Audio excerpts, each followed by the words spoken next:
ألا بذكر الله تطمئن القلوب.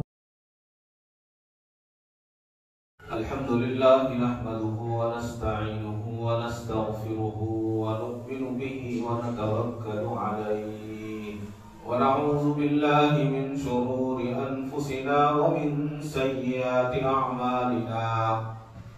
من يهده الله فلا مضل له ومن يضلله فلا هادي له.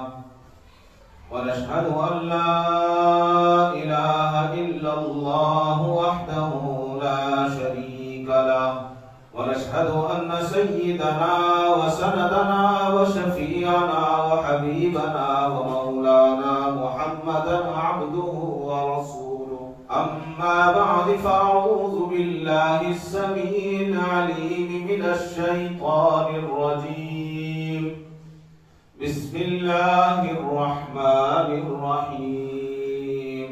ومن يطع الله والرسول فأولئك مع الذين أنعم الله عليهم من النبيين والصديقين والشهداء والصالحين وحسن أولئك رفيقا. صدق الله مولانا العظيم وصدق رسوله النبي الكريم وعلى آله وأصحابه وأزواجه وذرياته وأهل بيته أجمعين والحمد لله رب العالمین.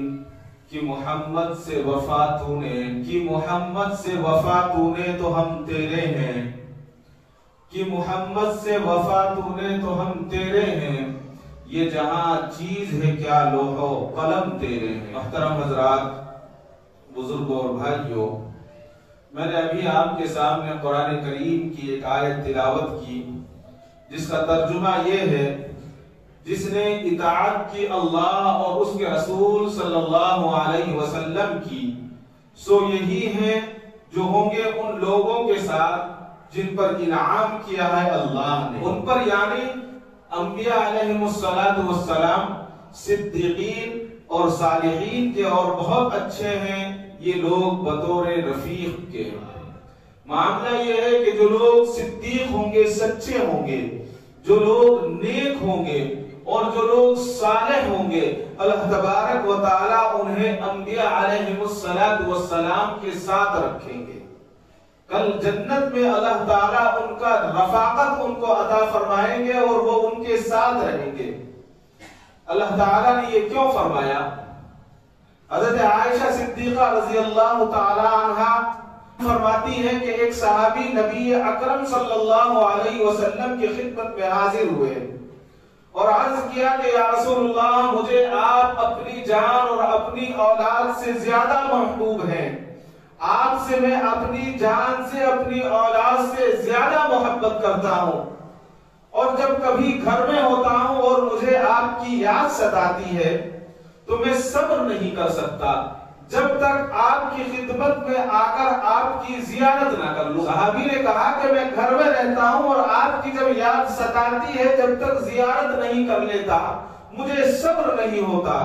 لہذا مجھے یہ ڈر ہے کہ میں تو اس دنیا سے چلا جاؤں گا اور اس دنیا سے جانے کے بعد آپ بھی اس دنیا سے تشریف لے جائیں گے، تو کہیں آپ کا ٹھکانہ جنت میں انبیاء کے ساتھ ہو گیا، رسولوں کے ساتھ ہوگا، تو وہاں پر اگر جنت میں آپ کے دیدار سے محروم رہا، آپ کی زیارت سے محروم رہا، تو میرا جنت میں کیسے گزارا ہوگا؟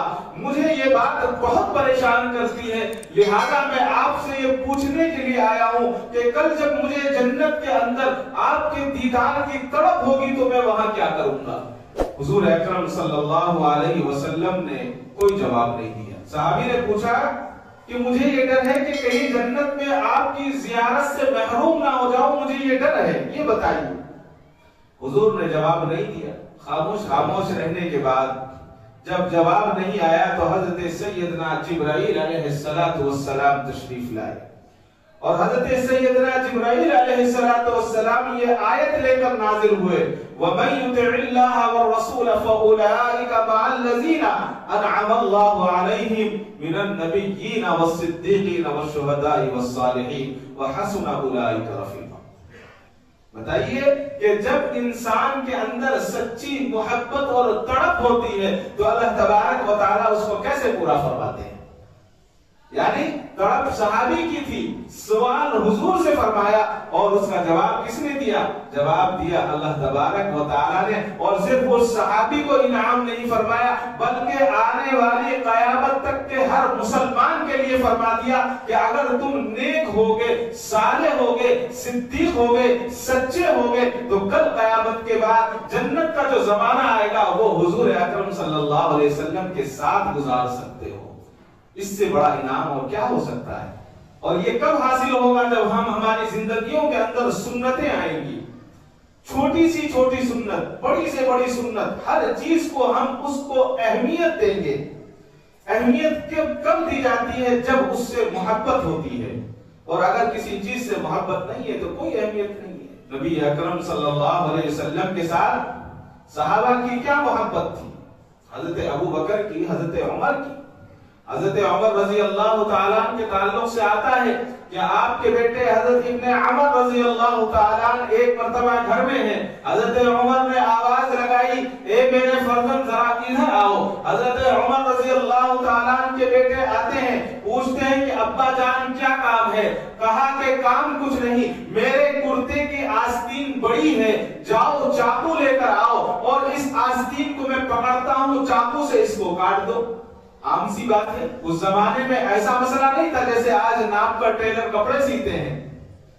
بیٹا گیا، چاقو لے کر آیا، حضرت عمر فاروق رضی اللہ تعالیٰ نے کرتے کی آستین کو یہاں تک پکڑا اور کہا کہ یہاں سے کاٹو، وہاں سے کاٹ دیا۔ جب چاقو سے اگر کپڑا کاٹا جائے تو میں اور آپ جانتے ہیں کہ کپڑا سیدھا نہیں کٹتا، کپڑا سیدھا نہیں کٹا، کپڑا ٹیڑھا کٹ گیا۔ اس کے جو دھاگے تھے، کاٹن کا کپڑا ہوا کرتا تھا، دھاگے لٹکنے لگے۔ حضرت عمر فاروق رضی اللہ تعالیٰ نے کہا کہ ہاں ٹھیک کٹ گیا ہے۔ بیٹے نے دیکھا کہ کرتا تو غلط کٹا ہے، صحیح نہیں کٹا، سیدھا نہیں کٹا۔ کہا کہ ابا جان اجازت دیجیے میں قینچی لے کر آتا ہوں اور قینچی سے آپ کا کرتے کو صحیح کاٹ دیتا ہوں۔ کہا کہ بیٹے نہیں، میں نے قینچی سے نہیں کٹوانا ہے، اس لیے کہ میں نے یہ کام حضور اکرم صلی اللہ علیہ وسلم کو کرتے ہوئے دیکھا ہے۔ میں نے اسی لیے چاقو منگوایا کہ تم چاقو لاؤ اور چاقو سے کاٹو۔ جب آقا نامدار صلی اللہ علیہ وسلم نے اپنا کرتا چاقو سے کٹوایا تو آپ کا کرتا بھی ٹھیک نہیں کٹا، بلکہ اس میں جو نکلنے والے دھاگے تھے وہ اتنے لمبے تھے کہ حضور کے قدموں میں جھانک رہے تھے، حضور کے قدموں میں لٹک رہے تھے۔ لہٰذا مجھے معلوم ہے کہ چاقو سے ٹھیک نہیں کٹے گا، لیکن یہ میرے آقا کی سنت ہے، اس کو ادا کرنے کے لیے تم سے چاقو منگوایا ہے۔ اور ساری کی ساری چیزیں ان کے نزدیک چھوٹی ہو جاتی تھی کہ جب حضور کا معاملہ آتا، حضور سب سے اول، حضور سب سے آخر، اور باقی چیزیں سب کی سب پیچھے ہو جاتی۔ حضرت انس رضی اللہ تعالیٰ عنہ سے روایت ہے، فرماتے ہیں کہ حضرت انس نے فرمایا کہ حضرت ابو بکر صدیق رضی اللہ تعالیٰ عنہ اپنے والد حضرت ابو قحافہ کے اسلام قبول کرنے کا قصہ یوں بیان کرتے ہیں۔ حضرت انس بیان کرتے ہیں کہ حضرت ابو بکر صدیق رضی اللہ تعالیٰ عنہ اپنے والد حضرت ابو قحافہ کو حضور اکرم صلی اللہ علیہ وسلم کی خدمت میں لے کر حاضر ہوئے۔ بہت لمبا واقعہ ہے۔ ایک روایت یہ بھی ہے کہ حضور نے فرمایا کہ ابو قحافہ کو تم کیوں لے کر آئے ہو؟ میں یہ بزرگ آدمی ہے، میں خود ان کے گھر آ جاتا، میں خود آ کر وہاں کلمہ پڑھا دیتا، اس لیے کہ وہ نابی تھے۔ تو حضرت ابو بکر صدیق نے عرض کیا کہ یا رسول اللہ یہ مجھے منظور نہیں ہے کہ آپ کو تکلیف ہو، میں تو اس لیے لے کر آیا ہوں کہ آپ کو تکلیف بھی نہ ہو اور میرے والد کو زیادہ ثواب ملے۔ ایک روایت تو یہ ہے۔ دوسری روایت یہ ہے، حضرت انس فرماتے ہیں کہ حضرت ابو بکر صدیق اپنے والد کو حضور کی خدمت میں لے کر حاضر ہوئے اور حضور اکرم صلی اللہ